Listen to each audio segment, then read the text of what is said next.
Today, I'm breaking down my top 75 wide receivers ahead of the 2026 fantasy football season with everyone's favorite game, Tier Maker Season. Going to be also be answering some bigger picture questions such as, are all second half breakouts traded equal? Looking at you, Mr. Michael Wilson. How many times do we see teams enabling multiple high-end fantasy wide receivers? A good question for the Cowboys, Rams, Bengals, amongst many others, and different things of that nature. So accordingly, guys, let's get after it with tier number one, Stone Cold baller wide receiver ones, the usual suspects. Okay, Jamar Chase is going to be my wide receiver one, and why not? He has, scored the most PPR points among any wide receiver in his first 5 years ever. Okay, so we have that going for him.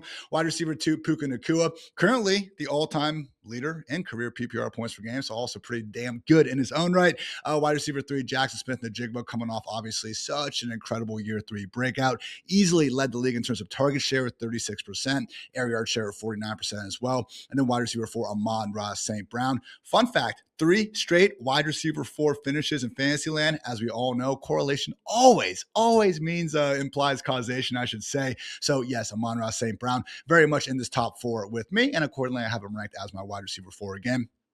The two big questions I had for this, though, Chase versus Puka at the top, because, Puka did manage to be the wide receiver 1 last season. For me, the tiebreaker is just the fact that, look at this Rams defense, guys. They already got Myles Garrett. Aaron Donald sounds like he could be coming back into the picture. I'm just not expecting the Rams to have him to be throwing the football, being in those, fantasy-friendly back and forth shootout sort of game scripts. So I do think the Bengals, well, they added Dexter Lawrence and could be better in their own right, just probably more passing volume overall there. So Jamar and Puka, both obviously incredible talents. I do think Jamar a little bit better in real life. If we were playing the aliens in a game to kind of decide the fate of civilization, Chase would be my pick for wide receiver 1 in that contest. But hey, Puka, pretty special in his own right. Don't think you can go too wrong with either if we are looking at an overall fantasy draft. I got Gibbs and Bijan going 1 and 2, but then for me, it is Jamar Chase and Puka Nacua right there. So JSN and Amon-Ra, that one was tougher for me, man. Battle of the hyphens, and if I've seen some smart people actually go with our one true sun god as their wide receiver 3 over JSN. I do feel like some of the stuff with JSN, the cries for regression, is just like whenever anyone was as incredible as he was last year, we just don't usually see people repeat like that, but it's kind of hard to put an overly good reason behind why that could be the case. Losing Clint Kubiak does matter, but man, guys, Sam Darnold is right there with Jared Goff, only 2 quarterbacks with at least 4,000 passing yards in each of these past 2 seasons. So really tough to overly complain about either. I'm giving JSN the slight edge just because I think there's a little bit more target competition going on in Detroit. We do have Jameson Williams. We do have Sam Laporta. And we also do have a change in coordinator over there as well with Drew Petzing coming in. But very, very close for me. I do think if you wanted to kind of go through the first round, though, and look at that difference in the overall pick position, Amon-Ra, really, really safe bet in the later half. And he has been someone I find myself clicking over the likes of Jonathan Taylor, every now and then even Christian McCaffrey as well. So big time respect to all these guys. I did look up because, again, my question here just overall, how often do we see the elite, the top 6, the high-end wide receiver ones repeat year over year? Okay. And my just overall kind of assumption kind of going into the data, I figured that running backs were probably less likely to repeat year over year, more injuries. Surprisingly, the injury stuff was actually more relevant for wide receivers. Over the past decade, we've seen 5 wide receivers fail to play at least 8 games the following season compared to just 4 running backs. Again, among the kind of position groups, top 6 overall players. And overall, though, wide receivers, 46% of these guys have managed to repeat year over year, 43% for running backs. So pretty close overall. Tight ends actually have 50%. So long story short, the pass catchers, wide receivers, and tight ends, a little bit more likely to repeat year over year as the most elite, fantasy performers in their respective position groups than quarterbacks and running backs, but pretty close. Either way, top 4 dudes from last year, going to be my top 4 dudes for this year as well. Let's move on to tier 2 where things get a little bit more interesting, right? These are overall wide receiver 1 upside sort of players, and we're leading off with wide receiver 5, Justin Jefferson. It was rough last year, guys. The 9 experience, all right? We saw Justin Jefferson survive Nick Mullins and Carson Wentz and Kirk Cousins, all these.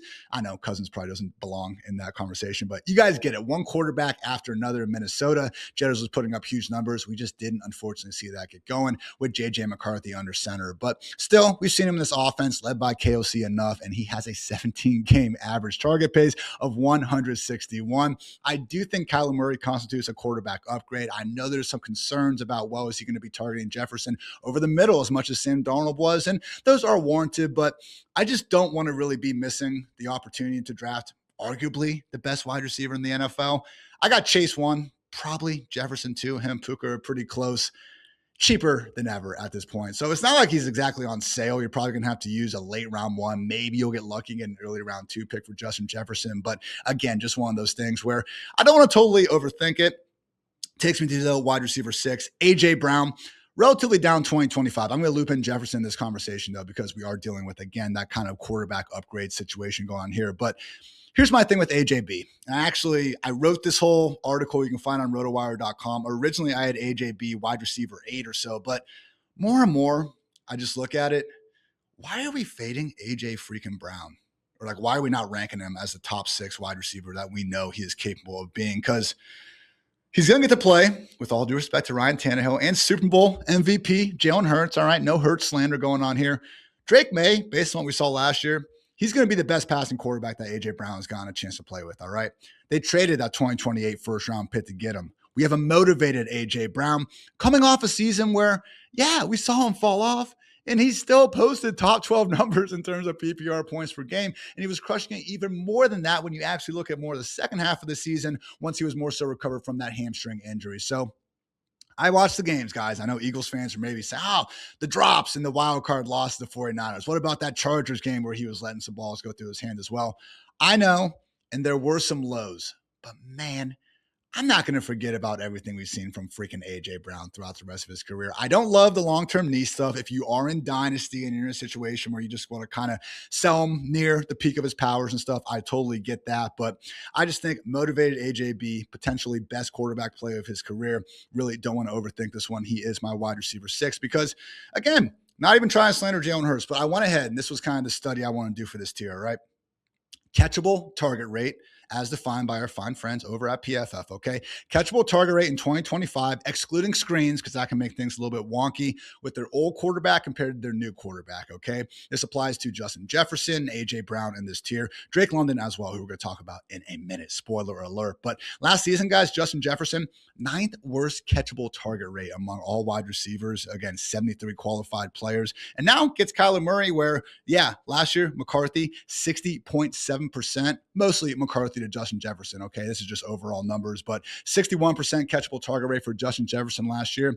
Kyler Murray in those first 5 weeks, guys, was all the way up there at 69.6%. So plus 9% difference in catchable target rate for what Justin Jefferson saw last year compared to what we should be expecting with Kyler Murray. And AJB's got a nice little boost too, plus 6.4% looking at Jalen Hurts and Drake May. Last season, I mentioned that again, 73 qualified wide receiver sample. Guess who number 1 wide receiver was in catchable target rate? I'll give you 2 seconds. That's right. Stephon Diggs, baby. And you look even downfield, it was Stephon Diggs and Kayshon Boutte. Again, coming down with a lot of those balls. All right, I'm not trying to say that Drake May didn't get any help out there, but just everything we saw from Drake May. Most of the efficiency stats said he should have been MVP, all right? Stafford, a little more touchdowns, a little more counting numbers, whatever. Whoever you thought was going to win, Drake May deserved to be in that top 2. What if the guy who was almost the MVP in year 2 gets better now that he's got a legit wide receiver 1 involved? I mean, we've seen this sort of breakout from Josh Allen when they got Stephon Diggs. It helped Kyler Murray back in the day when they got DeAndre Hopkins. When these quarterbacks get a true alpha number 1 that can make everything that much harder for defenses, we've seen big-time jumps. What if Drake May takes a jump? All right. It's crazy because of how good he already was, but we just added A.J. Brown in this offense. It's a situation where the schedule is going to be harder, which, okay, could mean that there's less efficiency. And I agree with that. It's going to be tough for Drake May to lead the freaking NFL in yards per attempt to completion rate again. But the other side of that coin is I think this team threw the 10th fewest passes in the NFL last year. But if you look at drop back rate over expected, which is not overall volume, all right, we're looking at actually like when were they throwing when the game script, when the game situation said they should be or shouldn't be. The Patriots were actually the 5th most pass-happy team last year in terms of that drop-back rate over expected, but they were usually winning in the second half and didn't need to throw. God forbid, again, whatever, Drake May's efficiency goes down a little bit. If we see that overall volume get taken up, though, could be huge for this passing game and accordingly huge for A.J. Brown. So again, overall wide receiver 1 upside tier, Justin Jefferson and A.J. Brown leading things off. I got wide receiver 7 as CeeDee Lamb here, okay? He's been going a little bit earlier.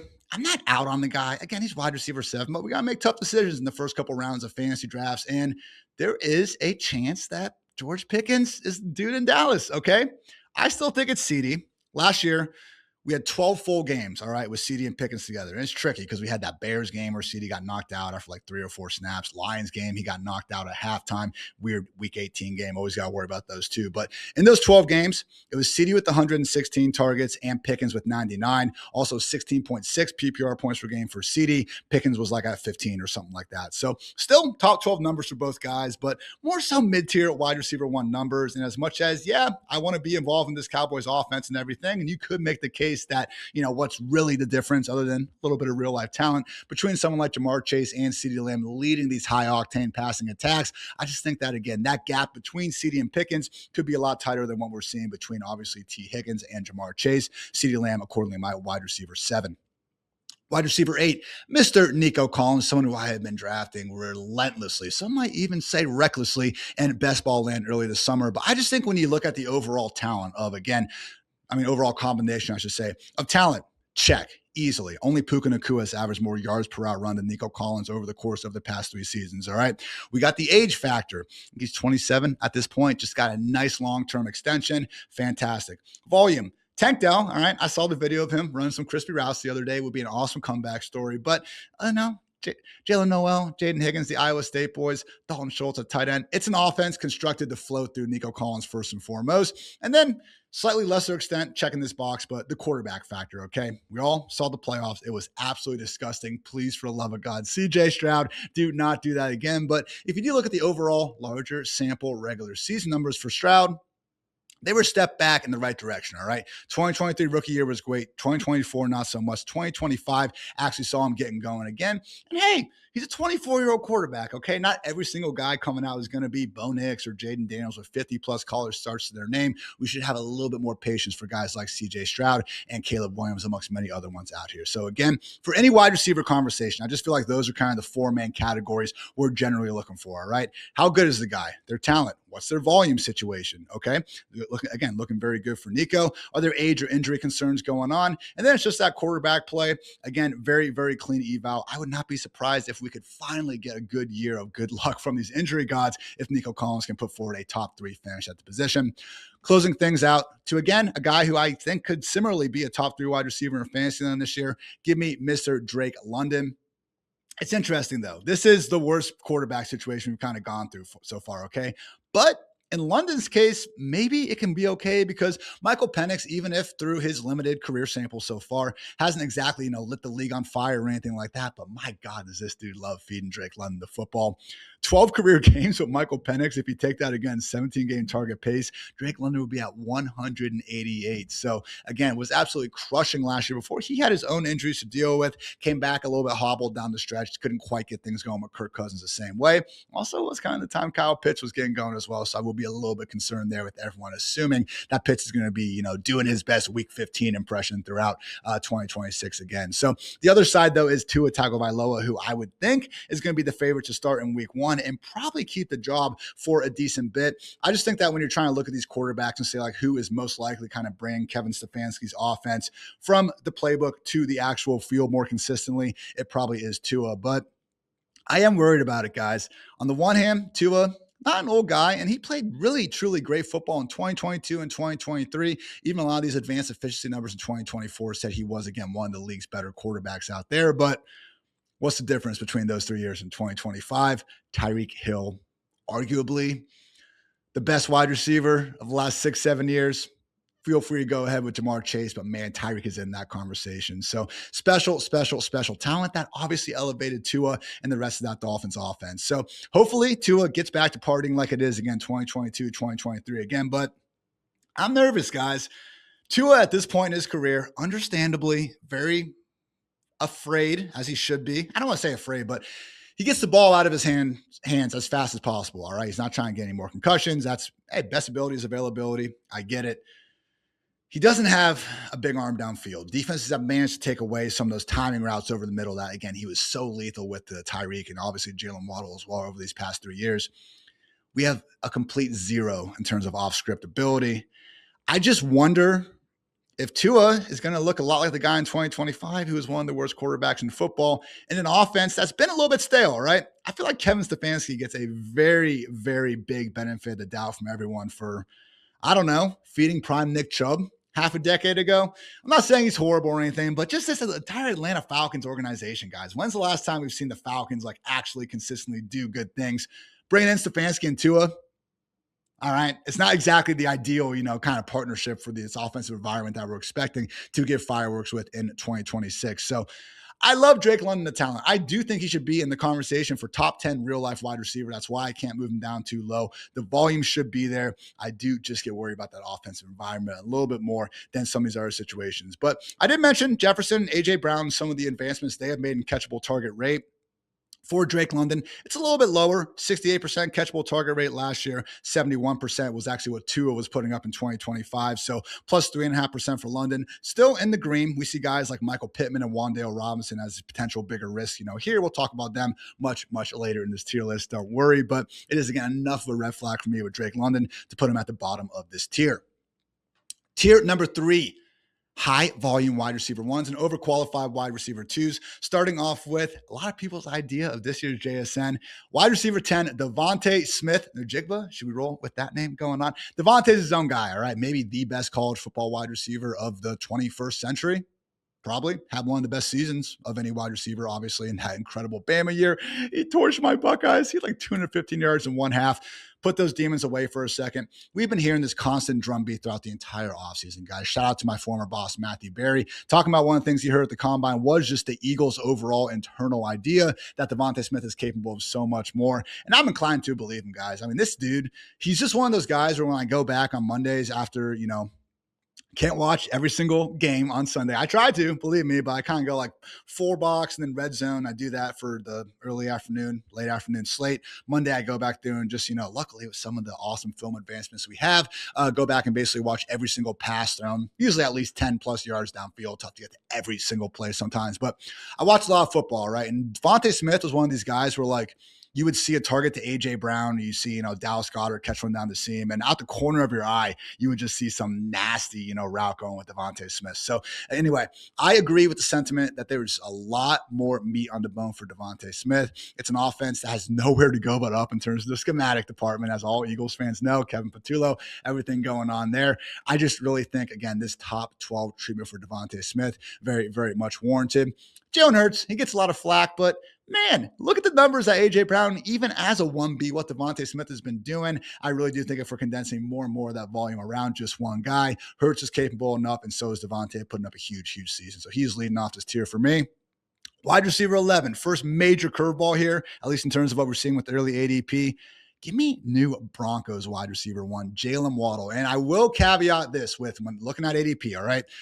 Most sites right now, ESPN's, even those, higher stakes, FFPC, NFC, wherever you guys want to play, you're going to see Waddle more so as a low-end wide receiver 2. I'm ranking him wide receiver 11. You guys know your league better than me, all right?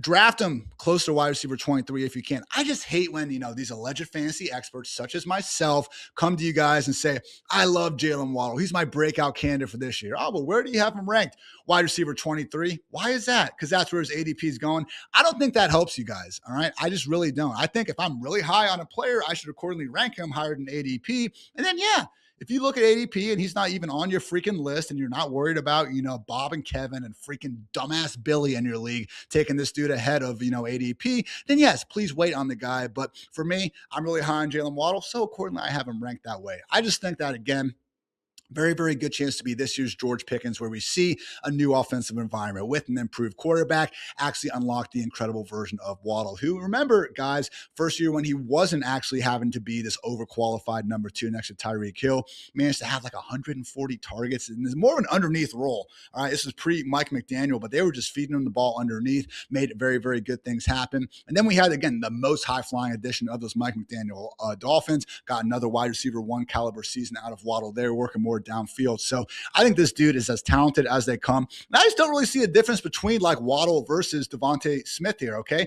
Everyone seems to be in agreement that Devontae Smith, we removed A.J. Brown, all right? Well, Waddle, we removed Tyreek Hill from the picture, all right?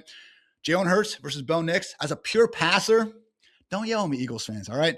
I know Bo has some room to go and everything, but Troy Franklin, Marvin Mims, and these guys. And again, we just talked about these quarterbacks taking a nice step when they have gotten a true wide receiver one. And Waddle, even if I am overstating how good he can be, he's got that sort of just downfield, kind of lid lifting, gravity ability to just make everything so much easier for the offense. So I think Waddle, again, just compared to Devontae Smith, really talented, overqualified wide receiver two throughout their career. Now they're in line to be in a probably better schemed offense overall. And with the volume projecting to go their way, very, very, very excited about what Waddle could do this year. The caveat would be there's not really a Cortland Sutton type of player in Philly for Devontae Smith to worry about. So I do have Smitty one spot ahead. But man, I've heard some people say, oh, I don't want to deal with Sean Payton wide receivers. How about this? Here's your freaking headline. What if Michael Thomas ran a 4.3? That's 2026 Jaylen Waddle. So, hey, I've been wrong before. I'm going to be wrong plenty more times again. All right. So it's not a, case shut thing. Sean Payton's one of the best offensive minds of the 21st century. He's moving things over to Davis Webb this year, but he's going to be very involved still, in the week to week, just offensive game planning. Man, I don't want to miss on this dude, guys. It's an ascending offense. It's a fantastic roster. We're still in this NFC or AFC West where, yeah, Broncos defense is nice. I could have mentioned that too with Nico Collins before. Like, we do have to consider a little bit potential for there not to be a ton of pass game volume for these players inside just offenses with an awesome defense. But, when you are focusing around one guy, as we saw with JSN, the Seahawks last year, still very capable of getting things going. So more and more at Waddle. I believe in the scheme. I do think Bo Nix is a good real-life quarterback. Watch that freaking Packers game he had in December last year, guys. I know every quarterback flashes. Cam Ward, amazing highlight tape.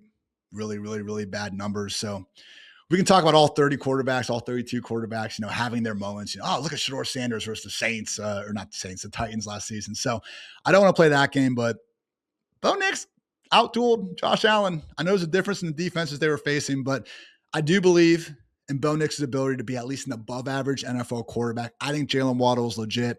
If I'm wrong on Bo Nix and Courtland Sutton stays involved, okay, I'm going to be wrong on this rank, but Sutton getting a little bit older. Jaylen Waddle, very, very much in on the guy. Wide receiver 12, Ladd McConkey for me. No more Keenan Allen, who led the freaking Chargers in targets last year. I knew he was involved, but actually going back and seeing that straight up was pretty surprising to me. Again, Ladd, such a great rookie season. He was a little bit banged up throughout last year as well, and you removed the biggest threat to his underneath and intermediate targets in Keenan Allen. I do think Ladd McConkey is very, very much deserving of this rising year 3 hype. Again, if you guys have listened to me so far talk about quarterbacks and running backs on this new channel, first of all, thank you. Appreciate you guys tuning in. But my biggest bet for this year is just being high on the Chargers offense. I can see the Justin Herbert, Mike McDaniel partnership with healthy offensive tackles, mind you, leading the entire NFL in scoring. So why wouldn't I want to be ranking their likely number 1 wide receiver very, very high here? So Ladd McConkey, my wide receiver 12. Wide receiver 13, the Ohio State University's Emeka Egbuka. I know, second half of last year sucked. Where do you think we would be consensusly ranking Egbuka, though, if we Benjamin Buttoned last season, all right? If he started off slow, he was a little bit banged up, and then all of a sudden he just terrorizes the league for a good 6-7 week stretch. That's kind of where I'm getting at here. And obviously, we can have good explanations for that stretch, all right? When we do see a player have these severe first and second half splits, my first thought is always like, can we explain why that happened? It's very easy with this case. We had Egbuka himself have that hamstring injury. And if you guys have been watching that Netflix quarterback show, you're seeing just how banged up Baker was throughout the years. So Greg Allman calculated it too. It was something like 10 different injuries were like on the injury report at one point or another for Baker Mayfield. Dude is obviously, tough as they come, eats a bowl of, nails without the milk for breakfast and all of that. I just think that all the injury stuff going on, being miscast, having to play X while Mike Evans was sidelined, now being able to be Zach Robinson's new Cooper Kupp doppelganger. Not my words. That's what his offensive coordinator said from that, obviously Sean McVay tree over the years. I just think Emeka Egbuka really shouldn't be surprised if he pushes for the league lead in receptions. Is the gap between him and Chris Godwin a little big? That would be the one, potential concern here. But again, rising second-year talent. He just commanded how many freaking targets as a rookie out here. Did so many good things. Top 3 numbers, guys, for a 6-week stretch. Not trying to overthink this one. Give me Emeka Egbuka, wide receiver 13. Wide receiver 14, Zay Flowers, guys, one of only 6 wide receivers with north of 1,200 receiving yards last season, entering year 4 at this point. Really the only show in town in this passing game, all right? Yes, I will talk about Rashad Bateman later, but even me, even the guy who can't stop drafting Rashad Bateman at around 18 in every draft I'm in, can't deny that Zay Flowers is set up pretty well. So shout out to, again, everyone's favorite wide receiver, aficionado, Matt Harmon, for putting out some nice Zay Flowers propaganda in his own right. I just think Zay, he's one of these guys where he actually translates that awesome ability after the catch to his route running as well. Just that overall twitchiness, man. It's the sort of archetype that I really do want to bet on. So, not the perfect player. He's got these, I read it, man. He's got like some sort of hand problem where I don't think it's been always broken or anything like that, but he doesn't put the football, I think, in his left hand. So he's had some fumbles over the years. I know the most untimely fumble of all time in that AFC championship, but I think we focus too much on some of those fumbles, some of the times where maybe he goes backwards instead of forwards when he gets the football in his hands. We don't just appreciate this dude, again, being one of 6 freaking wide receivers with over 1,200 yards last season. So all the Lamar Jackson injuries didn't help. We had Cooper freaking Rush out there for segments of last year, but I think he put on the Zay Flowers tape, and I do this a lot of times, guys. We're over on my Twitter at Hartitz. I'll just post these, 2-3 minute highlight tapes. And if you do go watch the Zay Flowers one, you go watch him first rep, roasting Derek freaking Stingley, one of the best cornerbacks in the game, down the sideline. He got Christian Gonzalez a couple times as well. Even the best cornerbacks in the league have had trouble staying with Zay Flowers, with his short area quickness being highlighted in those occasions. So again, all the target upside in the world. 2-time, should have probably even been 3-time MVP, Lamar Jackson is his quarterback. Okay, we have a good thing going on there. It's an offense that I'm not going to assume is going to be better schematically. Todd Monken, in my opinion, obviously a really good offensive coordinator in his own right. So don't want to pretend like every single play caller change is going to be a positive, but who knows? Maybe we do see the Ravens, leaning a bit more on play action and things like that. Very, very high ceiling for Zay Flowers. And I do think an underappreciated opportunity to be this year's JSN, if you will. Honestly, I love this entire tier, guys. McConkey, mentioned Waddle, Abuka, and Zay Flowers. This tier of wide receivers makes me want to do auction drafts more than ever this year, right? Because I always get to round 4 and 5 in my fantasy drafts. Sometimes round 3, especially trying to get ahead on Lab McConkey and stuff. I just see these 4 wide receivers that I want to draft each and every time out. So this pocket of wide receivers, and even some of the other guys we're going to keep on talking about, it's made me more willing than ever to potentially do this, like, I'm still playing with the name, but like a Super Bowers draft strategy. If you're able to get one of the first 2 picks, you get Jahmyr Gibbs or Bijan Robinson, come back around the turn. Maybe you're playing in a league where you can get Brock Bowers at the end of round 2, and then we just take 4 or 5 straight wide receivers. We'll figure out the RB2 on our squad later. So many fun wide receivers in this range. Definitely, again, leaning towards trying to get 4 of the top 30-ish guys, if at all possible, probably more like 40, 42. We'll talk about the Jaden Reeds and the Josh Downs and those guys. But again, love this range of guys. Wide receiver 15, George Pickens. Wide receiver 16, T. Higgins. I talked about the Cowboys and Bengals thing before. I just had Pickens one spot ahead because there is that actual chance that we see him outperforming CeeDee Lamb. It is possible. I don't see it with T. Higgins and Jamar Chase, but it is very, very interesting to me that T. Higgins, who last time we saw him play a full season with a healthy Joe Burrow in 2014, he was a wide receiver 5 in PPR points per game. So we have seen, again, about over the last decade, 15 different offenses produce multiple top 12 wide receivers in the same season. So that's 1.5 per year, all right? Last year, we saw the Rams do it, obviously Puka and Devontae Adams, and the Cowboys were able to do it with CeeDee Lamb and George Pickens. So T. Higgins and Jamar Chase did it in 2024. A lot of Vikings teams in that sample, funny enough, Thielen and Diggs, and then, Thielen and Jefferson and guys of that nature. But again, it's not the most rare thing in the world. I do think the Bengals and Cowboys respectfully have a chance to do it. But very surprised in early ESPN drafts, and I know who's drafting on ESPN right now, but we're getting to the point where I just want to be there for you guys' home leagues, all right? As much as I do think it's sharper ADP at FFPC and some of these higher stakes sites and everything, and that matters, and I play over there too, and that's important, and we'll help you guys win over there as well. A lot of us are going to be in ESPN, Yahoo, and Sleeper, so we do have to respect those ADPs at a certain point. I do think it's wild to see T going 2 rounds after George Pickens here. So Pickens is someone going regularly in the top 10 in a lot of these wide receiver rankings, so I am a little bit lower on him. I just can't quite get him ahead of these dudes who are clear-cut, in my opinion, wide receiver 1s in their offenses. Flowers, McConkey, Abuka, Waddle, Devontae Smith. Maybe I'm wrong on Waddle, Sutton, McConkey, Quentin Johnston, Abuka, Cortland Sutton. Zay has no one I'm not worried about. Mark Andrews at this point. Give me a freaking break, people. So, again, Not saying I have all these figured out, but for me, George Pickens is the most expensive number 2 wide receiver in fantasy. I got him wide receiver 15. I don't think that's outrageous, but again, according to early drafts, that would be a little bit lower than usual. Another guy I'm lower on, Chris Olave, guys. Another Buckeye, all right? I got the hat on. I live in Columbus, whole life. Shout out Buckeyes. Career best marks last year, targets 156, receptions 100, over 1,100 yards. He crushed in the fantasy playoffs. It is a little bit curious to me that we honestly and earnestly, and I think rationally enough, we look at the Saints' second half schedule. Jets, Titans, Buccaneers, Panthers a couple times. One layup after another. And we say, well, Tyler Shuck was great, but look at that schedule. We don't really do anything about that with Chris Olave. This was a little bit Michael Wilson-esque, okay? Rashid Shaheed was out of the picture. Devon Vela and Jawan Johnson were the only other guys competing for targets. I think Chris Olave is awesome. He was more of an upside wide receiver 3 earlier in his career, and he just had the second half boom against some really bad defenses as the only show in town.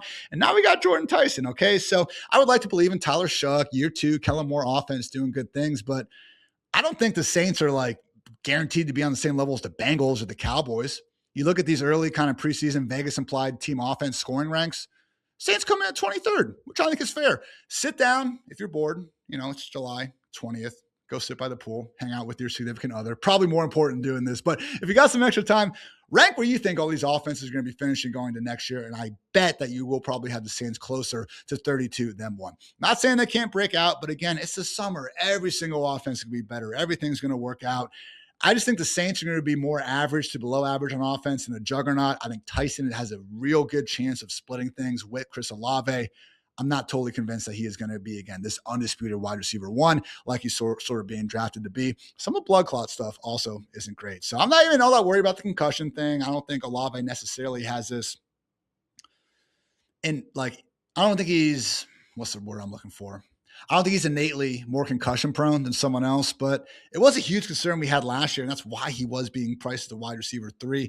It's one of the bigger jumps in terms of ADP year over year. And again, he had a great last season. I'm not taking that away from him. Wide receiver 17 for me. But again, a little more confidence in Justin Herbert or Mike McDaniel, in Lamar Jackson, in Sean Payton and Bo Nix than Tyler Shuck and Kellen Moore. Chris Olave, last guy in this tier for me, wide receiver 17. Next tier number 4. The upside is clear, but we, aka me, have some questions. Starting off with wide receiver 18, Rashee Rice. And this is low for it, but my God, I am so freaking sick and tired of Rashee Rice and everything that he has done to this Chiefs offense, all right? And hey, I'm not trying to be, oh man, I'm such a morally good person. I don't want to draft this bad, real life person or anything. I drafted Deshaun Watson relentlessly in 2022 and 2023 before it became just very, very clear how much worse he was at football in Cleveland. So I'm not even trying to, be the good overall guy here necessarily. Draft whoever you want. We're trying to win fantasy games, man. There's a lot of bad people in the NFL. There's a lot of bad people in any, facet of business throughout the world. So all that aside, I just look at Rashee Rice, and he's such a limited receiver overall. And again, you can look at Matt Harmon's reception perception charts. You can use your eyes and just kind of look at these Saints games over the last couple of years. He's freaking Dallas Goedert inside the 10-yard line. He is like if the Bills decided to run their entire offense through Khalil Shakur. That's kind of what I see with Rashee Rice. So yeah, maybe the Chiefs keep doing that. And when they've done it these last 2 years, he's been a wide receiver 1. So if that happens and he keeps his head on straight throughout the year, he's going to be a wide receiver 1. And I'm going to look dumb for ranking him wide receiver 18. I get it. But we're one more knucklehead, to be nice, one more knucklehead move away from him being suspended for God knows long or just kicked off the team. He is recovering from a knee surgery still that he had to rehab in jail. Yeah, we had that freaking going on, people. And again, he's just such a limited receiver. We got the change with Eric Bieniemy now taking over. Maybe he looks at this offense and says, why are we freaking forcing everything to a wide receiver on screens and 3 yards downfield when we have arguably the best quarterback in the past 10 years under center for us? I just think there's a lot of red flags for a guy that we have to use, a second-round pick on right now in the year 2026.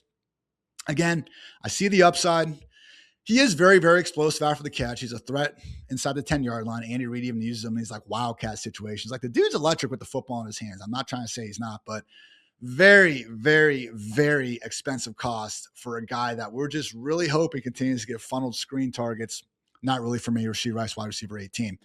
Wide receiver 19, Tedero McMillan. I have moved this dude up and down these ranks. I don't know how many times this offseason, guys. Because on the one hand, I'm like, is it that different from Drake London or Nico Collins? Like, we do have some quarterback questions, but we believe in the talent. We got the youth, big-bodied contested catch artists out here. T-Mac last year, you guys had so many freaking sick catches where the play got called back, or he got 1 foot in bounds, or it was like that crappy OPI call against the Buccaneers late in the season as well. A lot of yards kind of left on the field that were lost in the box score. So I see the talent here. I just can't fully invest myself in Bryce Young. This dude struggles to throw for 3,000 yards, let alone 4,000 over the course of 17 games. They want to be a little more wide open on offense. This is a make or break year for Bryce Young. I wouldn't be surprised if they do try to open it up. Like, find out, Carolina, if Bryce Young is going to be your guy this year, because you're about to have to give him, or at least make the decision, a very, very big contract. If not, if he rises up in the occasion, T-Mac's going to look cheap here. Wide receiver 19 for me, just too much of a question at quarterback for me to go much higher.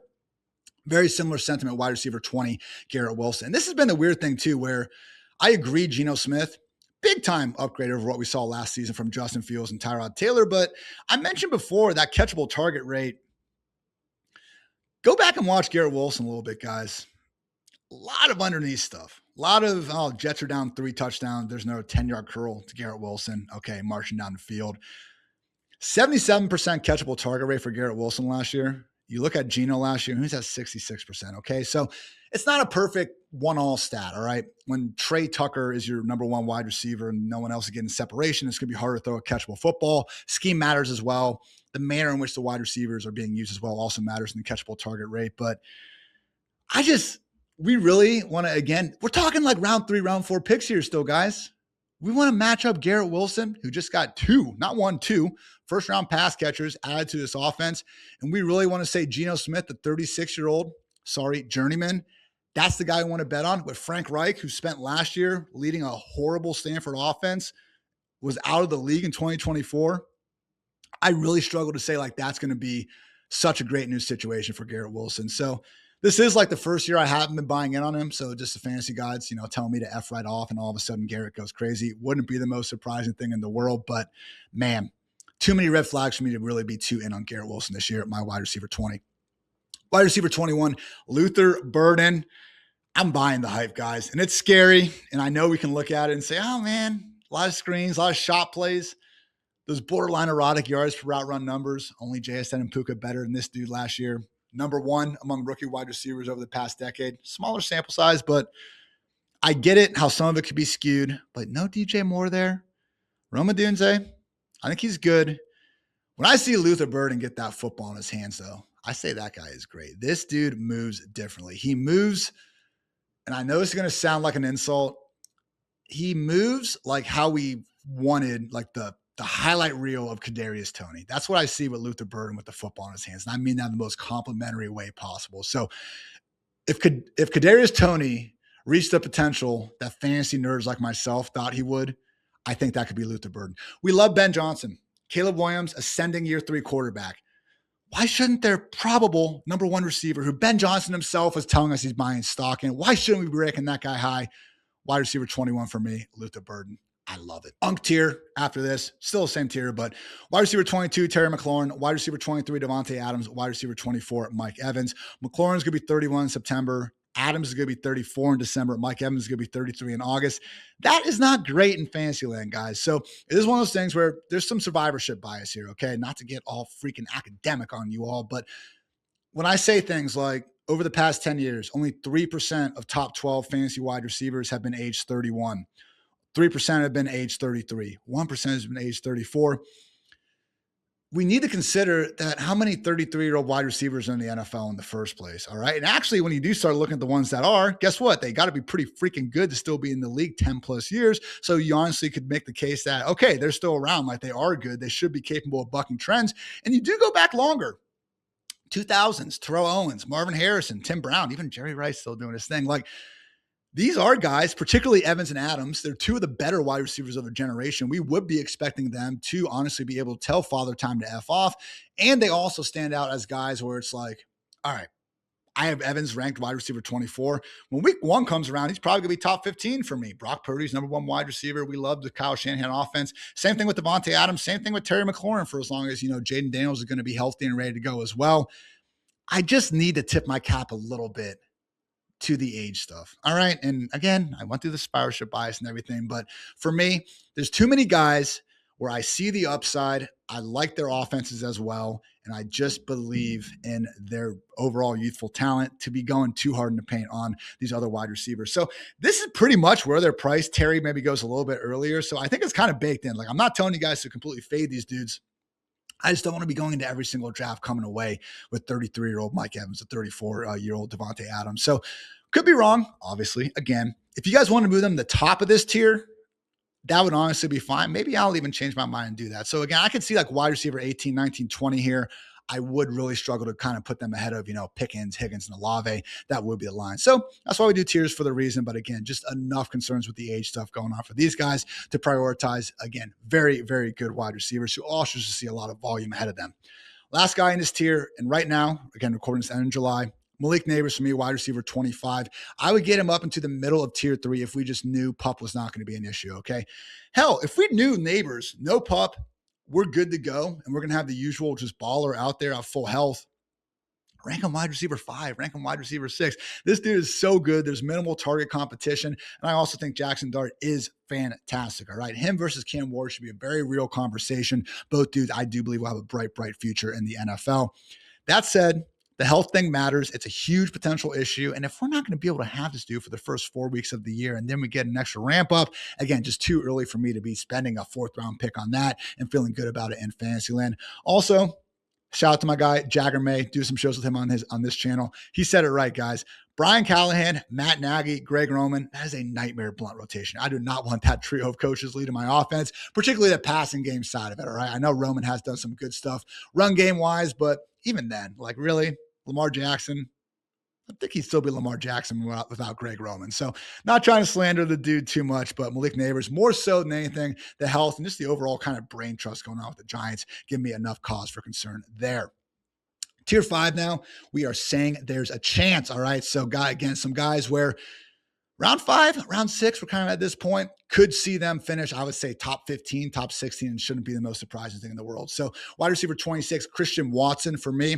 You guys know the Luther Burden yards per route run stats we all throw around and stuff. Christian Watson, wide receiver 4 last year, coming back from that injury. I really do think that, again, no Dontavian Wicks now, no Romeo Dobbs, fully healthy Christian Watson, hopefully with a fully healthy Jordan Love. Wide receiver 1 caliber numbers are on the table. This dude is so explosive. He can stretch the defense. And again, he did a lot of this last year. Like, he helped make Malik Willis a lot of money with things he was able to do down the stretch. Put some respect on Christian Watson's name. Wide receiver 27, a little bit lower in the market on this guy, Jameson Williams, though. And the main reason is the damning splits with and without Sam Laporta, okay? You look at it first, I think it was 8 or 9 weeks that Laporta was playing. Jameson Williams, 10.9 PPR points per game, just wide receiver 33. Afterwards, though, 15.2 PPR points per game, good for the wide receiver 9. So I have him a little bit lower, but it scares me. Like, every year I kind of do the fades, who players I'm fading, which would include Jameson Williams, but they terrify me, all right? Like, that is J-Mo, because I do think he's really talented. He's only 25 years old, and we love the offense. I just think there's a chance he could be the number 3 pass game option in that offense, like he was for the first half of last season. But is someone where, I know we say this about every wide receiver, a little bit better in best ball, where you don't have to necessarily predict, the great weeks he's going to be having there. Again, love the offense. Don't want to be too low on J-Mo. Just enough cause for concern with the Laporta factor for me not to be too head over heels here. Drew Petzing coming in too. We all have seen how he prioritized Trey McBride over the years as well. Wide receiver 28, this one's tough. DJ Moore. This is going to be the most like, I told you so from whatever side ends up being right by probably week 2 this season. If DJ Moore goes for 110 yards and a touchdown in week 1, it's going to be, oh my God, you guys really doubted Josh Allen's number 1 wide receiver? Really? DJ Moore? But if he does, if we're sitting here in week 3, we're going to say, look at the list of the wide receivers the Bills have added. Traded for Amari Cooper. All these signings that didn't work out, one after another. You guys really thought that DJ Moore, coming off one of his worst seasons ever, was going to just magically be good again in Buffalo? You are high, my friend. So again, I'm more on the latter. This is about where he's ranked in the industry. I haven't made the biggest habit of clicking on him. I just think, and here's my biggest issue with DJ Moore. I think we all agree Ben Johnson is a genius, right? Caleb Williams, not the most accurate quarterback right now. He makes the impossible a reality, but he can't hit the layups right now. And that's a problem, all right? I also don't think there was a 3-minute long clip. Prove me wrong. Go ahead. I don't think there's a 3-minute long clip of just DJ Moore being wide open deep last year and Caleb Williams missing him. I think if DJ Moore was still capable of being an elite wide receiver one, that Ben Johnson would have figured out how to do it. When I hear that he wasn't a good fit for Ben Johnson's system because he doesn't run crisp routes, but now that's going to be fine in Joe Brady's system, it's a weird kind of red flag for me, all right? So he came up big in the Packers games. I'm not saying he's going to be dust. He's a wide receiver 3, top 30 player for me. It's just this Bills offense, ever since Diggs left, they've become their entire mantra is everyone eats. Why are they going to get away from that for DJ Moore? You know what I'm saying? He is the best receiver they've had since Diggs. I do think Josh Allen on today, July 20th, 2026, I think Josh Allen's the best quarterback in the National Football League. But man, the numbers are going down.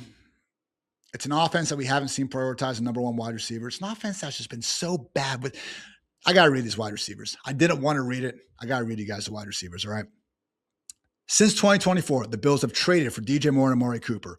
They have drafted Keon Coleman, Caden Prather, and Skylar Bell. They have signed in free agency Josh Palmer, Curtis Samuel, Brandon Cooks, Gabe Davis, Elijah Moore, Mac Hollins, Mecole Hardman, Tyrell Shavers, Laviska Shenault, oh my God, Laviska, Quintez Cephas, Chase Claypool, Marquez Valdes-Scantling, KJ Hamler, Jalen Virgil, and Devin Tompkins.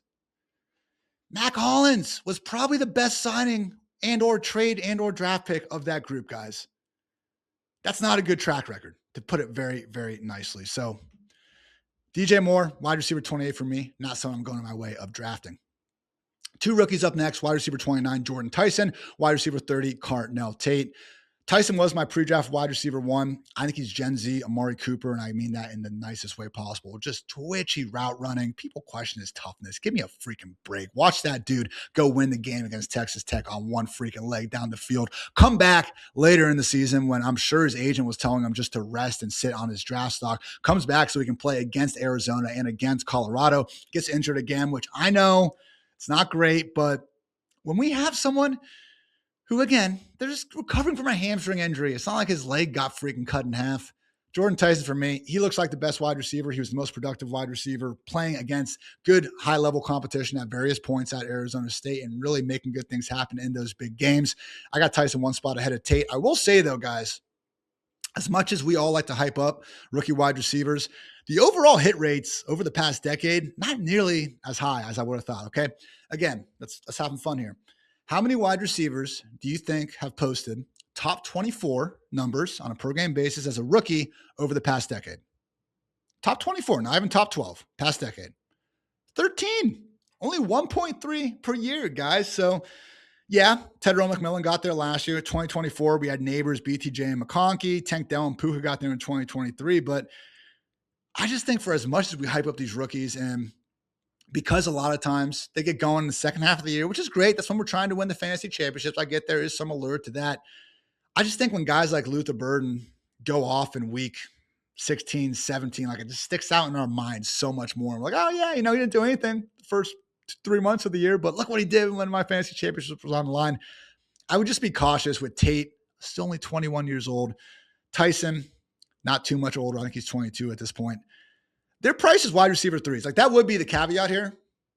We've seen these rookies priced a hell of a lot higher, be a lot more expensive. So the fact that they are as affordable, I'm willing to draft these guys where they're at. It's tough for me to pound the table and say like, I need to come away with Carnell Tate and Jordan Tyson in every draft. Tyson has to deal with Chris Olave. Tate, less target competition, but Calvin Ridley's not dead yet. Wan'Dale Robinson obviously has a lot of love there with Brian Dable. Cam Ward, Tyler Shuck could both be awesome. Can't exactly assume that. Wide receiver 29 and wide receiver 30 for me, and I feel fine about that. Last one, the tier, wide receiver 31, Rome Odunze, 15.5 PPR points per game during the first 8 weeks of last season. That's good for wide receiver 12 status. And then we had the heel and foot issues that made him a complete dud down the stretch of last season. So I don't love Odunze talking about, not getting surgery and just kind of having to deal with this new foot issue going on. But the way, learned doctors, the shout out Jeff Muellers of the world on Twitter, the way they've talked about it does make me feel a little bit better about him again, not being a complete injury red flag as we go into 2026. But again, Ben Johnson picked Colston Loveland and Luther Burden. I know GM has the ultimate final say, you would like to think, but he inherited Odunze.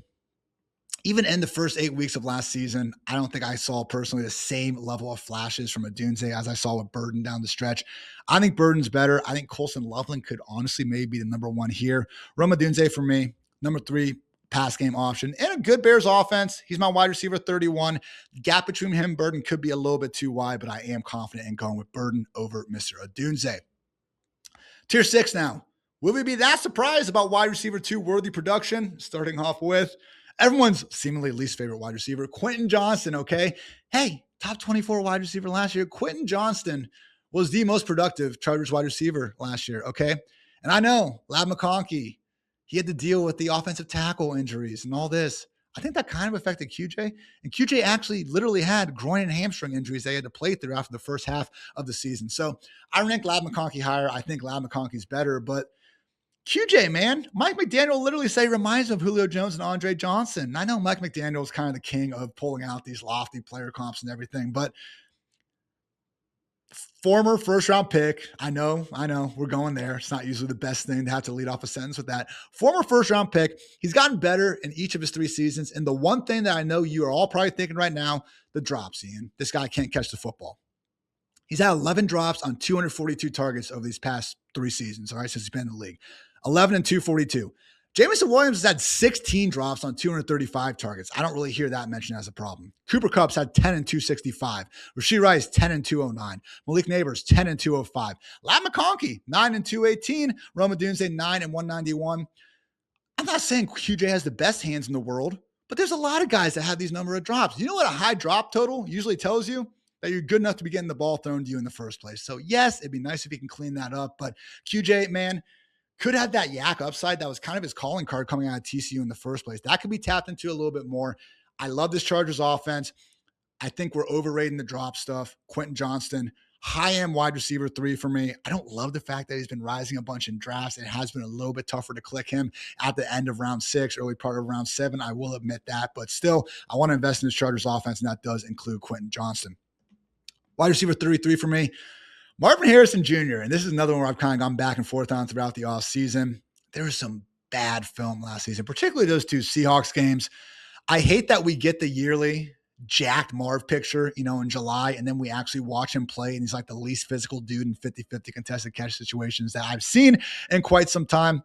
If his name was Marvin Wilson, would we be ranking this high?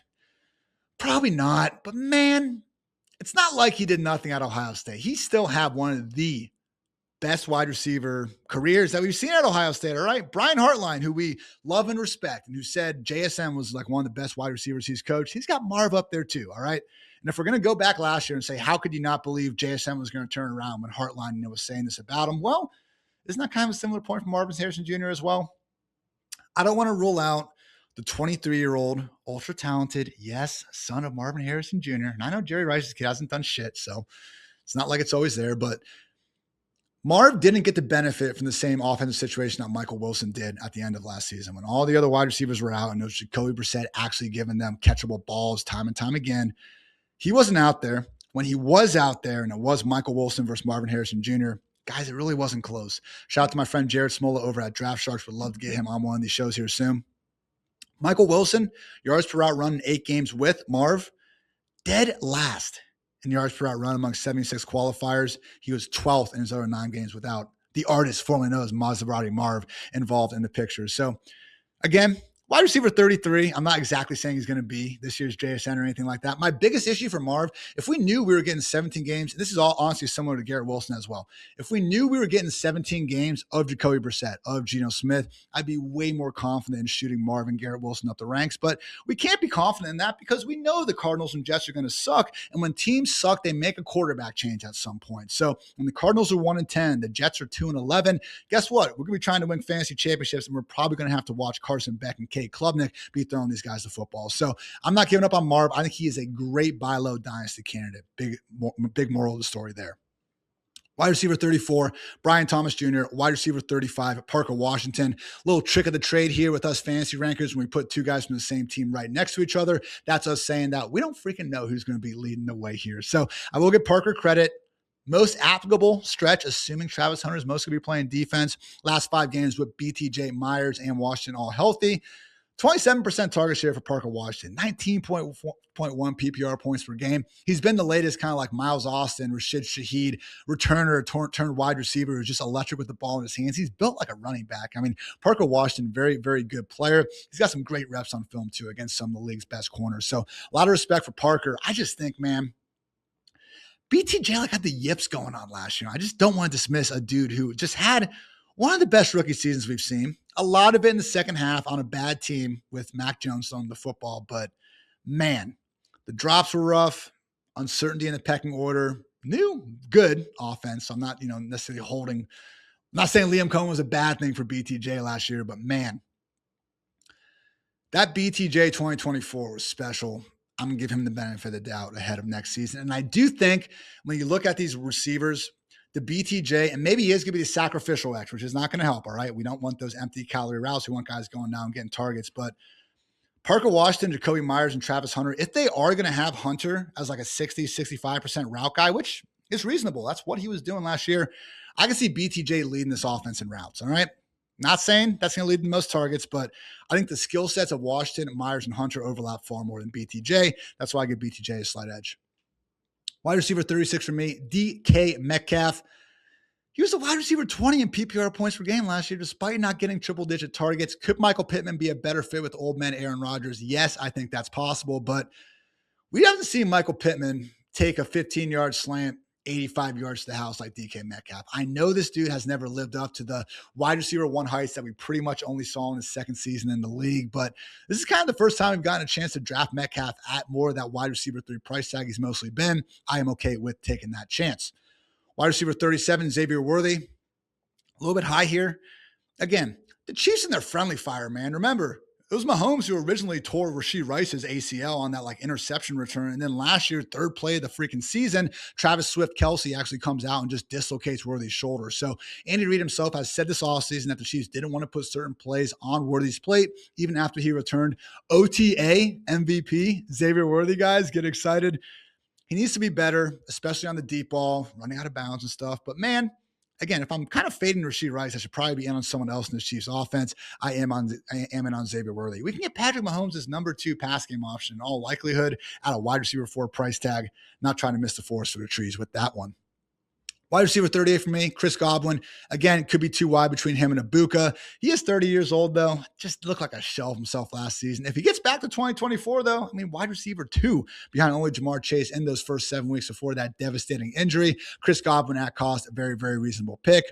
Wide receiver 39, Courtland Sutton, the most eat your vegetables wide receiver ever. But, guys, I swear, I'll be drafting and my ranks say like Courtland Sutton's the next guy that you got to take here. Ian, I need a wide receiver. I just changed my ranks. I moved Sutton down in those. So maybe I shouldn't. He's been the wide receiver 21 over these past 2 seasons. All the things I said about Bo Nix and Sean Payton being good for Jaylen Waddle, they also apply to Sutton, but he is going to be 31 in October. And I just really do see this offense much, much more featuring and flowing through Jaylen Waddle. So Sutton hasn't had pretty much any target competition here over these past couple years. I think he's a very good number 2 receiver. If you are in a situation where you use like maybe your first 2 picks on running backs. You got a Colson Loveland in round 3 or 4. You took an early round quarterback. I do think Courtland Sutton has that nicer floor. Again, that's kind of the thesis of that eat your vegetables sort of wide receiver. It's someone who, no, you're not going to, call your mom and be like, oh my God, I just got Courtland Sutton in round 8. Can you believe it?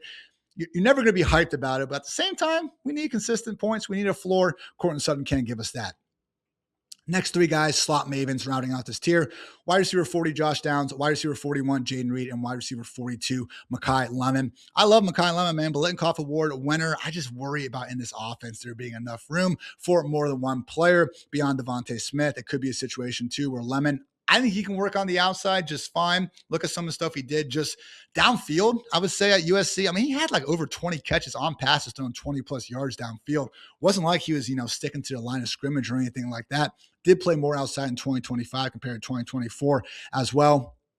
I'm just a little worried in year one that we see him closer to that 65% route rate, not getting the outside snaps or kind of easing them into things and it just being more of a run first offense overall. That only flows through Devontae Smith. But I'm worried about it, man. Again, Mekhi Lemon and Jameson Williams. Those are the two guys we talked about where I haven't been drafting. I have my reasons, but again, it does scare me because I do believe in the talent profiles. Downs and Reed, I have been more willing to sprinkle in. Downs just scares me, man. He's so good. Like Fantasy Points, ESPN, Open Rating, all these websites that kind of do a good job of quantifying separation. They say this dude is, again, twitchy as hell, gets open at will. We've heard the Colts say they're going to use him more on the outside. I'm just fading the idea right now that the Colts are actually going to enter week one with Josh Downs and Alec Pierce as their top two wide receivers, and that's it. Nick Westbrook-Akini, Ashton Dulin, Stephon Diggs is out there. He's got that. No, I'm sorry.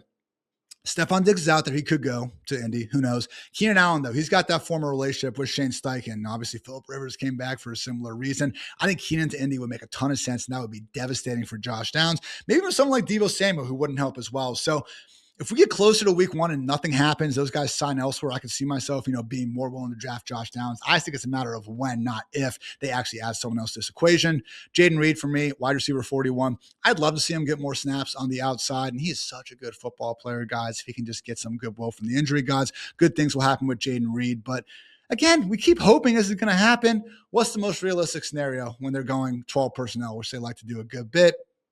It's going to be Christian Watson and Matthew Golden on the outside, all right? So Jayden Reed still very capable of, again, I think returning upside wide receiver 3 numbers, even without the 90% route rate and everything. But I am, again, I'm not trying to pick who I want to get it. I'm trying to pick what's realistically going to happen. I think Reed's going to be, unfortunately, the odd man out in a lot of these formations for the Green Bay Packers. So yeah, moving on, tier number 7, keeping a candle lit, but tough to be, again, too enthused about things going on. Wide receiver 43, Jordan Addison, the wide receiver 30 and wide receiver 23 in PPR points per game. First 2 seasons. This dude's double moves are up there with anyone. Still only 24 years young, I believe. He's one of these guys, man, where that age just kind of continues to catch you by surprise year after year. Yeah, turned 24 in January, so not even one of these, in August, he's going to be turning 25 sort of situation. So I do think, again, it's kind of a boomer bust wide receiver 4, price closer to his ceiling though. If we do see KOC get Kyler to be kind of the next Baker, Sam Darnold reclamation project, we're going to be loving Addison. He is pretty much priced like he would be if we just thought we still had JJ McCarthy under center. Wide receiver 44, Ricky Parasol. Yeah, another guy where I love drafting both these dudes. I just think they're priced far closer to their floor. If we see Kyler Murray look really good in week 1, Addison's going to be rising up the ranks in a hurry. And God forbid, one of Kittle, McCaffrey, Evans, all these old dudes on San Fran. If one of them gets hurt, we're going to be loving Ricky Parasol as well. Again, great route runner. He was looking like he was on the verge of breaking out in a major way at the beginning of last year. Injury gods aren't too big of fans of Ricky there as well. Do have to consider that when looking at these guys. So again, Ricky Parasol, someone for me where love drafting him at this cost because I think we rank him probably in about wide receiver 44 where I have him. I think that's where we have him in week 1. Something happens to Mike Evans, Kittle, McCaffrey. I don't want to say when, not if, but they are old, have been pretty injury prone. Something to keep an eye on. Wide receiver 45, Michael Pittman. Last 5 years of his career, guys. Wide receiver 24, wide receiver 22, wide receiver 14, wide receiver 45 when he pulled a Mike Tyson and played through a freaking broken back, and then wide receiver 27 last year. But he was much better before he had a literal grandpa thumb the football. So again, could see a situation where Rodgers actually kind of prefers more of the underneath intermediate style that Pittman brings to the table relative to someone like Metcalf. But overall talent profile, which is at wide receiver, something I'm more willing to lean on. I do have Metcalf over Pittman here. Wide receiver 46, Jacoby Myers, got that $60 million extension. It would be the most Jacoby Myers thing ever when we're all arguing about Parker Washington versus BTJ. Oh, how involved is Travis Hunter going to be? And then Jacoby just ends up leading the Jaguars in fantasy points and targets out there. So not impossible. I just really struggle to see a scenario where we're sitting here in December going, man, why didn't I just draft Jacoby Myers? But now that I said that, maybe that will wind up being the case. Kind of, again, more in that Cortland Sutton, like eat your vegetables sort of option, though. So if you are, again, you only got 2 wide receivers through the first 6 or 7 rounds, wouldn't advise doing that, but that's kind of when I think Sutton and Myers make more sense. A guy I'm a lot lower on, Alec Pierce, guys. Incredibly efficient these last 2 seasons. Number 1 in the NFL in yards per target, all right? All that, though, wide receiver 49 2024, and wide receiver 24 last year, and he got a lot of help from booming in that San Francisco game, I'm not trying to do the take away his good games and he sucked thing, but just bear with me here. Pierce was randomly the only guy in the Colts offense who averaged more fantasy points with Phillip Rivers than without. He got like the 2 post touchdowns against the 49ers when I think they were like, Rivers can't throw the ball downfield. Well, he did twice and he got him there. And then week 18 against the Texans, Riley Leonard was airing this ball out. Texans took a lot of their starters out. Pierce took advantage of it. So paid, man. And maybe he can open things up, but more and more, just when these teams are like, oh yeah, we're going to use this guy differently now because we paid him money. I feel like they kind of already would have used him that way if he was super capable of doing so in the first place. The biggest thing though, I don't love the fact this dude had to go under the freaking knife and get that ankle surgery in April. And oh yeah, his quarterback's come back from a torn right Achilles. Not a doctor, contrary to popular belief, but that right Achilles, it's your plant leg. I think Daniel Jones' deep ball could be impacted, and I think Alec Pierce's speed could be impacted. Not the combo. I'm happy to let someone else draft this dude. And also, again, he's been this boomer bust sort of guy that we already have enough trouble feeling good about starting in the first place. I think Tyler Warren and Josh Downs are leading this offense in targets. And that's before, again, the other point about Keenan Allen or Stephon Diggs or Deebo Samuel very much being candidates to join the party as well. Wide receiver 48 for me, Michael Wilson. So I mentioned this in the intro, guys, taking over an hour to get there. I got a lot of things to say. It's a fun time, but I wanted to look at and see if all second half booms are created equal because we've had the BTJs and the Michael Wilsons do it on teams that, we're kind of dead in the water, but we've also had guys over the years, do it on really good teams, Puka Nacua in 2024, he'd already kind of broken out, but AJ Brown, 2019, Tyreek Hill in 2016, like to me, someone balling out down the stretch after a quiet first half on a team that's actively winning games and making the playoffs, that just seemed like it would mean more than a team that's, again, 3-13. Screw it. Let's give Michael Wilson another 20 targets. I went ahead and looked, and sure enough, there have been 21 situations where we've had a wide receiver in the last 10 years average 8+ additional PPR points per game in the second half of the season compared to the first half of the season. Almost every single one on a bad team whose season was over wound up just not really being anything the rest of the way. All right. Michael Wilson, again, huge difference. 5.5 PPR points per game, weeks 1 through 9 last year, 19.7 in the second half. Here are the guys, though, in that 21 sample that were on a bad team and their season was pretty much over the second half of the year. Michael Wilson, Devon Vele last season. 2024, Jerry Jeudy with Jameis Winston. Marquez Valdes-Scantling with the Bills and Saints in 2024. 2024, Adam Thielen with the Panthers. Amon-Ra St. Brown with the Lions in 2021. That's our one. That's the one hit. Elijah Moore with the Jets. Dozens of us still believe. Marvin Jones with the Lions. Dante Pettis with the 49ers. Marvin was good. Had a great career, but this was like 2020. He moved on to the Jaguars. He wasn't able to get things going again. It's not great, guys.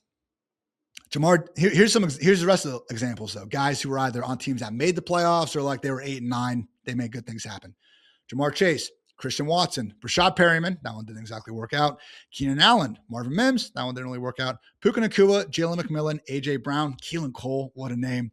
Bobby Trees, Malcolm Mitchell, freaking injury gods, man, and Tyreek Hill back in 2016. So much, much, much higher hit rate on the good teams that made the playoffs or at least competitive than the ones on bad teams. Mentioned some of the really damning splits that Wilson had more so with Marvin Harrison Jr. I will say, like going back and watching the film, he was making some sick plays. There was like that 49ers game where, all right, a lot of that was garbage time induced. And I did find this cool stat.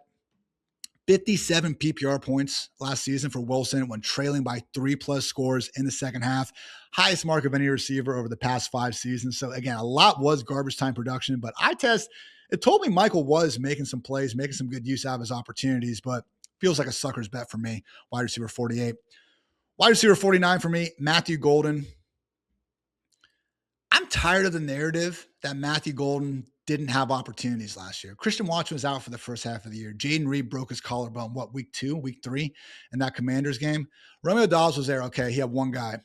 That's pretty much it. Even Tucker Kraft got knocked out halfway through the season. So Golden was healthy. There were some plays, that Browns game where, man, it looked like he was about to go 90 yards, but he just barely, got led out of bounds. Like, he got missed once or twice, but here's the list of round 1 wide receivers who are healthy enough to play 8+ games as a rookie, failed to reach 500 receiving yards since 2010. Xavier Legette, Devontae Parker, Cordero Patterson, my guy, Henry Ruggs, Treylon Burks, Quentin Johnson, Kadarius Toney, Tavon Austin, Corey Coleman, Ricky Pearsall, Jalen Reagor, Corey Davis, Matthew Golden, Nelson Aguilar, Demaryius Thomas. There we go. Hall of Famer, RIP. Jonathan Baldwin, Philip Dorsett, Mike Williams, Laquan Treadwell. And there's another guy, Who was it? He changed the tight end. The big freaking fat ass. Oh my God. Kelvin Benjamin. He never lands in these studies because he changed positions. But yeah, not good. Not good, guys. So yeah, the playoff game was cool. That screen touchdown where like 3 Bears missed him. I'm not saying Golden can't be better than last year, but man, all those injuries, we couldn't get 400 yards, Matthew Golden. Again, I did under 500 yards and wasn't even close to that. So Matthew Golden, he's at the end of this tier for me. Guys get better. Green Bay has been one of these organizations where we've seen them kind of not give their rookie wide receivers redshirt years, but we have had some examples of the guys not doing too much and then all of a sudden having nice careers. So that is going for him. But yeah, I'm not going on my way for Matthew Golden here in 2026. Last guy here, Wan'Dale Robinson, 140 targets in back-to-back seasons following Brian Dable.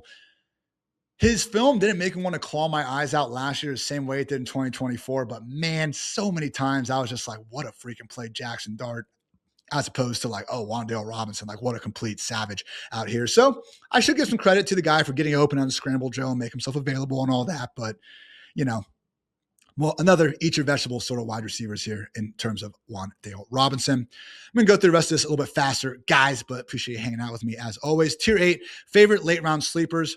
Wide receiver 51, I got Casey Concepcion, followed by Jaden Higgins, Rashid Shaheed, Travis Hunter, Omar Cooper, Jerry Jeudy, Romeo Doubs, Jalen Coker, Khalil Shakur. All right. These are kind of the guys where once I get past the top 50 wide receivers, I'm going to go ahead and throw some darts at them. But I don't want to be doing this a ton, especially in redraft land, because this was my big question for here. Like, how often do we actually see late round wide receivers put up reasonable numbers in fantasy land?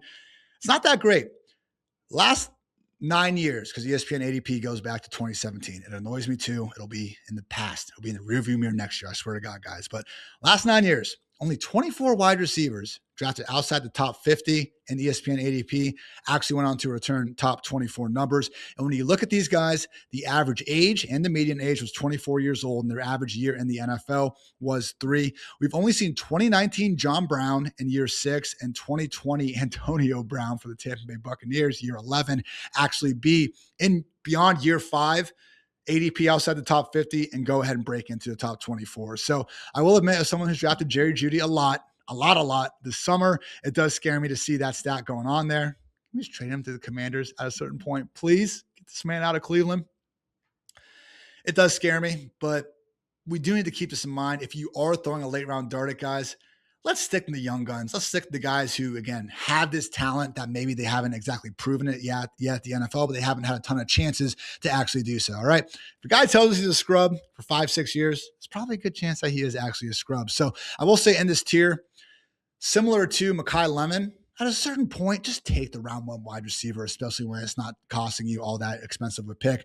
Casey Concepcion, awesome player. I do think he can be, Todd Monken's new Zay Flowers. Really good running back film, particularly at North Carolina State. So Dylan Sampson, Quinshon Judkins, obviously, they're going to be the lead guys there. But there is a world where KC gets, 100 targets, but also another 20 or so carries. That can help, again, over the course of a 17-game season. So I would prioritize Casey Concepcion. Travis Hunter is someone I keep drafting a lot because he was a number 2 overall freaking pick last year. What if we're a little bit wrong about the route rate? You don't think the Jaguars want to prove to everyone that they didn't make a bad decision by trading up for this dude? I think the whole thing about him being a full-time corner and not playing wide receiver has been extremely overrated. I do think based on their depth chart on defense and offense, it makes more sense for him to perhaps play more on defense than offense, but expecting the offensive route rates to go down to 20% or something like that, I don't think so. And he's also just, if there was going to be a handcuff wide receiver or any of BTJ, Parker Washington, Jacoby Myers go down, that's going to be huge news for Travis Hunter, guys. He's going to be flying up the ranks in a hurry. So a lot of these dudes that, again, we've been kind of talking about for the last 20 minutes or whatever, they're wide receiver 4s, they're wide receiver 5s that are going to be priced like that kind of throughout the year. Travis Hunter is an injury to anyone else in this room away from immediately skyrocketing up the ranks and being someone that, worst case, even if you don't believe in the guy, God, would you be able to trade him for a pretty penny the second that happens? So, look, I haven't even mentioned the freaking – because I wasn't even in on Travis Hunter last year. I had these concerns. He was going like top 30 wide receiver in a lot of these drafts. I really wasn't the biggest Travis Hunter guy because I just didn't know how much he was going to be playing. I'm not going to tell you that down 28 points against the Rams in freaking London or wherever that game was. Oh, my God, 100 yards and a touchdown. The breakout was coming. I don't even know if that's the case, but the rest of the season, man, seeing this dude, he had one of the highest tackles avoided per touch rate in the league. Like, he is absolutely electric with the football in his hands. Some of those contested catches, man, going up over two Chiefs defenders. Like, he needs to work on the polish, I would say, because, yeah, no surprise, the dude's trying to play two positions at professional level. Talent speaks for itself. And, man, seeing this dude, I was in an FFPC room.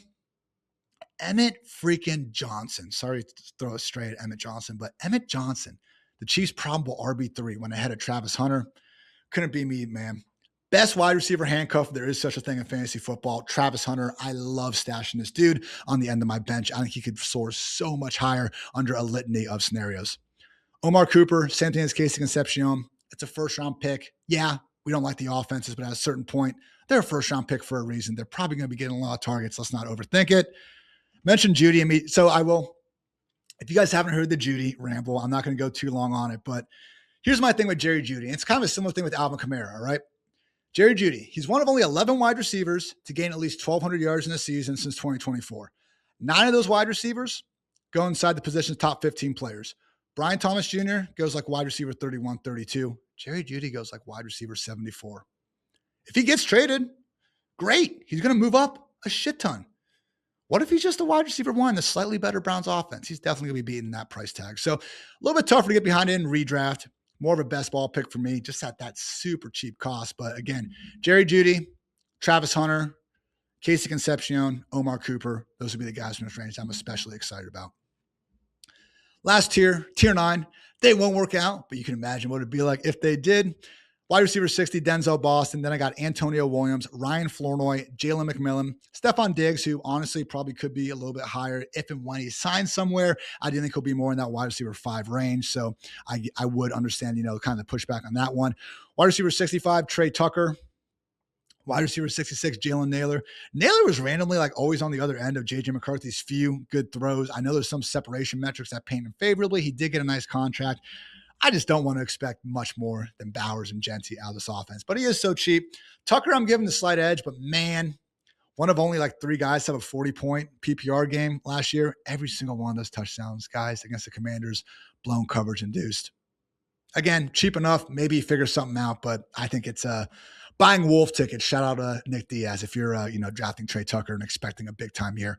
Trey Harris, wide receiver 67. Juwan Jennings after him. Zachariah Branch, wide receiver 69. Very nice. I do think that, again, if you are looking for someone who could have a chance to move up, this dude could be number 2 in targets on the Falcons. Okay, probably going to be London and then Kyle Pitts, but you go back. You do look at some of Kevin Stefanski's better offenses. A lot of underneath stuff from one Jarvis Landry, who's way bigger and more physical than Zachariah. But like, that's the sort of screen, low ADOT, kind of gadgety-esque. Not take too much away from Jarvis Landry, but it was a lot of design, short area stuff. Maybe Zachariah Branch is that new guy. Former number 1 overall wide receiver in his 2023 class. God, I remember those first couple games at USC. These return touchdowns, like the dude. There's fast guys and there's fast guys. And Zachariah Branch is a fast guy. I know his usage at Georgia was wonky, all right? 82% of his targets last year came on screens and RPOs. Omar Cooper, though, was at like 70%. I know he did more earlier in his career, but I do think sometimes we get a little too obsessed with, he's getting so many screens, he can't do anything else. That matters, but when we're looking at a late round pick, he got day 2 draft capital. He was obviously a very lauded recruit for a reason. And just that Georgia offense, guys, ever since they lost McConkey and Bowers and like everything they're trying to do with Gunnar Stockton, is that the dude's name? That quarterback, I feel like the quarterback is more limited than anything, and that's caused everything to be weird. So just with Zachariah Branch, it's honestly similar to Jeremy Bernard, who I did not include in this because I just think I don't want to be dealing with number 3 wide receiver in this Aaron Rodgers-led offense. But sometimes Zachariah Branch, he got the Georgia Bulldogs passing game to flow through him. Same thing with Jeremy Bernard in Alabama. Not a bad thing to have for a late round pick. Wide receiver 70, Rashad Bateman, still number 2 in Baltimore, as much as everyone wants these rookies to be a thing, more of a best ball pick. Tyquan Thornton, wide receiver 71 for me, actually averaged more yards per catch than Alec Pierce. I do wonder, though, similar to Indy, it seems like a matter of when, not if, the Chiefs add their wide receiver room, so wouldn't be getting too carried away there. Dazon Stribling, wide receiver 72, Calvin Ridley, wide receiver 73, A.D. Mitchell, dozens of us, again, still believe, still only 24. He'll be 24 in October, actually. Great route runner, just, kind of needs to catch the football. I do think drops are overrated. My bigger issue for A.D. Mitchell is like Garrett's clearly number 1. We have those concerns about the passing game.